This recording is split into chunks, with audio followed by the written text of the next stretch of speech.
Rizal, bakit naglahaw siya na parang mula kasabay ng pagsabog ng aeroplano niya? Hindi ko po alam kung nag-irin.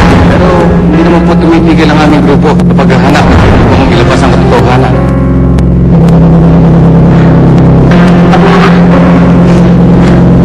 May bisita daw po kayo kanina. Oo, Griselda. Yung private investigator, si Marquez. May balita na daw po ba? Buhay pa sila. Talaga po ba? That's great news! Kung buhay po siya, nasan daw po siya? Yan din ang katanungan ko. Sad to say, wala pang kasagutan. Papa, tulad po ninyo, pinapanalangin ko po na tama sa ating detective, nabuhay po si Lalo. Pero paano po si Lalo bata? Inapaalala naman po ako sa inyo dahil nakita ko kung paano kayo nagdusa nung namatay si Lalo. Kaya siguro papa, mas makakabuti kung hindi kayo masyadong umasa. Paano po kung nagpapa-impress lang yung detective? Paano po kung mali ang investigasyon niya? No, Griselda. Imposible magkamali ang investigasyon. Magaling na investigador ang nakuha ko.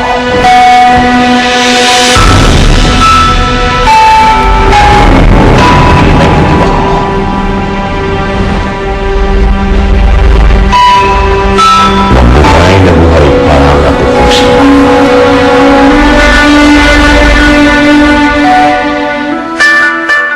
Kasi naman, girl, bakit di mo pinagtapat kay Facundo? Gary, ano naman yung sasabihin ko sa kanya? Na nagmamakaawa sa akin yung anak niya para layuan ko siya? Tapos kung hindi ko naman yung ginawa, kukunin ni Sabrina si Melissa at hindi niya na makikita yung anak niya. Correct! Dapat lang malaman ni Facundo ang dilema mo. Ay, critical yung guy. Gary, ano naman yung magandang maidudulot nun? Magdadagdagan lang yung problema ni Facundo. Eh, ano naman ang plano mo? Dami ko naman nilalagay na asin. Sobrang alat na yun.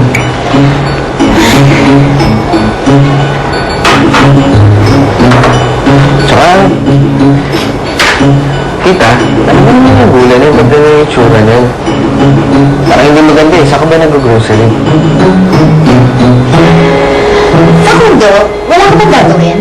Ayaw mo bang manood ng TV? O kaya naman, lumabas ka kaya? Alam ko na, kailangan mo lumabas si Lola. Gawin na kami. Ayun. Kaya naman pala. Kaya naman pala nandito ka at nangingialam sa akin. O sige nga, kwento mo na lang sa akin ano ba pinag-awayan niyo. Hindi ko alam. Nagigilty ako. Guilty? Hello? Ngayon ka pa nagigilty, parang late na yata. Alam mo naman sitwasyon ni Facundo, di ba? At ayaw sa'yo ng bata, di ba? Tanggap mo yan. Sige. Kasi sinama ko si Lola nung pinuntahan namin si Melissa. Tapos nung inabutan ko sila sa labas, nag-uusap sila. Tinanong ko naman kung ano yung pinag-usapan nila. Ayaw sa akin sabihin. Makaramdam ko talaga hindi na yung mga niusapan nila. Tapos, Gary, pero iba pa rin pagkaharap mo na yung bata. Alam mo ako, nung kausap ko si Melissa, matutunaw na yung puso ko eh. Pero alam mo, girl, hindi talagang batang yan eh.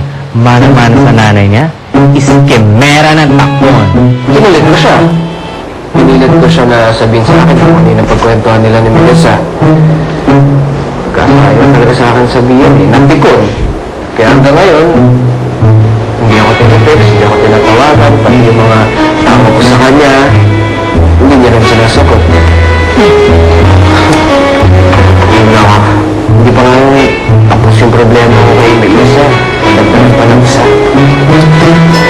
ikaw naman, baka naman masyado ka ng praning, masyado nag-aalala. May wala naman kasi yun. May point yung bata, totoo naman yung sinasabi niya. Kung hindi dahil sa akin, pakakasalan ni Facundo si Sabrina. Tapos, mabubuo yung pamilya niya. Correct!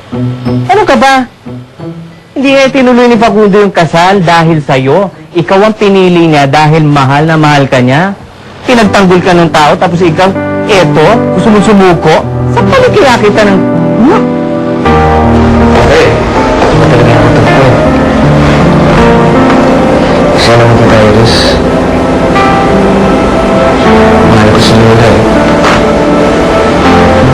Hindi ko na-imagine yung buhay ko na wala siya.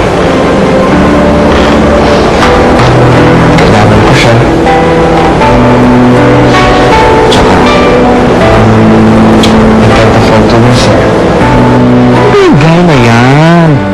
Hindi puts to na ganyan. Okay, ikaw ba hinihintay? Siyempre ako. Ganon?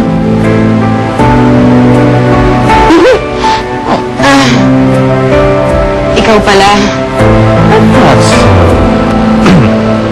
Excuse me, Coral. I gotta work.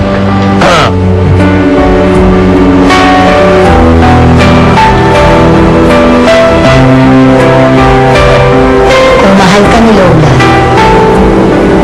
hindi na hayaan na mawala ka sa buhay.